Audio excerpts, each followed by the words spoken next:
текущая эпидемиологическая ситуация в нашей республике? Добрый день, уважаемые жители и гости нашей республики.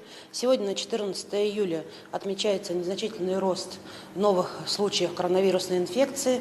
103 случая, в Якутске 54 и в 20 районах нашей республики, в том числе в Алданском и Миконском по 5 случаев, Нерюнгринском, Хангаласском 4, Мегино-Кангаласский, Нижнеколымский 3, Мирнинский, Жиганский, Верхнеколымский, Горный, Оленёкский, Сунтарский, Всеалданский, Чурапчинский по 2 случая и Амгинский, Верхневилюйский, Вилюйский, Намский, Нюрбинский, Алекминский, Среднеколымский, Тательский, Усмайский по 1 случаю.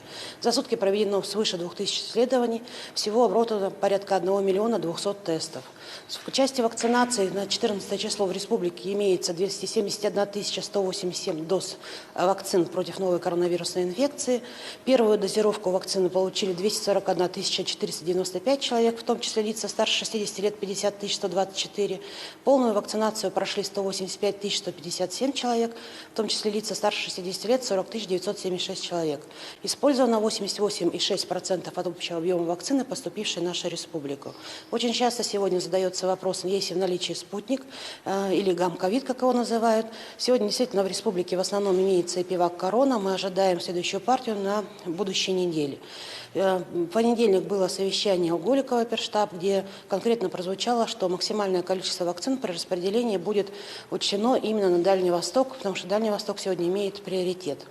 Вакцинация остается главной задачей сегодня по преодолению подъема новой коронавирусной инфекции. Вы видите сегодня, что творится у нас на территории всей Российской Федерации. Якутия в этом отношении выглядит в более благоприятных событиях, но это как раз благодаря тому, что мы ранее всех начали массовую вакцинацию. Вы помните, было постановление 19 мая нашего главного санитарного врача. Буквально вчера вышло санитарное постановление номер 4, где уже четко указаны категории лиц, которые обязаны быть вакцинированы.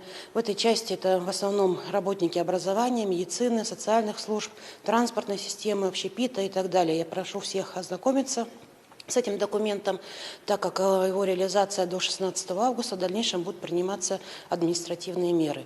Кроме того, хотелось бы обратить внимание на миграцию нашего населения. Она сегодня продолжается. В среднем мы фиксируем за неделю порядка 1500 движения детей по всем районам нашей республики. Мы понимаем, что дети провакцинироваться не могут. Сегодня идут только научные разработки и изыскания по возможности применения вакцин у наших деток. Поэтому настоятельно рекомендуем защищать окружающих путем вакцинации вокруг создания такого семейного коллективного иммунитета вокруг детей, вокруг беременных женщин, кормящих матерей. Это очень важно. Мы четко прослеживаем изменения картины заболевания, укорочение его инкубационного периода. Если ранее мы говорили о 2 неделях, то сегодня это от 3 до 7 дней. Развитие заболевания. Заболевание протекает достаточно тяжело, причем, еще раз акцентирую ваше внимание, что именно в 3-ю волну изменилась категория людей заболевших. Это в основном дети как раз-таки и лица молодого возраста. В стационарах сегодня 65% это лица от 19 до 49 лет.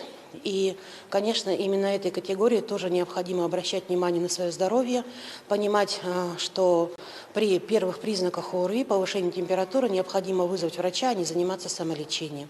Будьте здоровы. Спасибо.